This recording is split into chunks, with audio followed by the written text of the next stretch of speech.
Hi guys, what's going on? It's the Digital Tutor here with another step-by-step tutorial. And in today's video, I'm just going to show you how to add subtitles or closed captions to any YouTube video. If you find this video helpful today, please leave a like and drop a comment below. And if you are new to the channel, don't forget to hit that subscribe button for more step-by-step tutorials, how-tos and tips and tricks for everything tech and digital related. So to do this, what we're going to do is, first of all, open up a new Google Chrome browser. You don't have to use Google Chrome, you can use any browser. And we're just going to come across to youtube.com. And what we're going to do, you can do this on any video you want. I'm going to use one of my videos as an example. So I'm just going to come across to my channel. And then I'm just going to open up this video here. So it's playing at the moment. I've got it muted just so obviously you can hear me tell you what to do. So what you need to do, if you hover over the video, and if you look down at the bottom, the first thing you need to do is actually click here, this little box with CC in, and that's going to turn the subtitles on.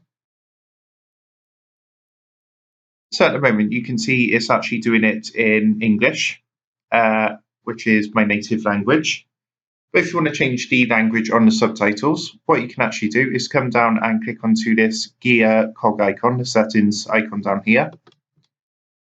And what you want to do is actually come and click onto this one here, subtitles. And then what we're going to do is go and click onto where it says auto translate. And from here, what we're going to do is just scroll down and choose our language.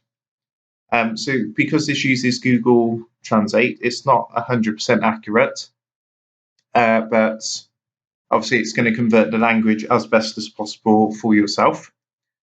So if I wanted to, for example, change this to German, I would just click German. And you'll see what's going to happen. The subtitles are now going to change to German. And we can do this, so we can change it to any of these languages. For example, we could do something like, let's go for Chinese. And you can see once again, it's translated these subtitles. As I said, it's not going to be 100% accurate because it's using Google's auto translate feature, but it will be pretty close. But that's how you do it. I hope you did find that helpful. And if that did help, please leave a like and drop a comment below. Don't forget to subscribe to the channel. And if you do want to help support the Digital Tutor channel, if you click the link in the video description down below, you'll be able to buy the team here a cup of coffee. Thanks for watching, and I'll see you in the next one.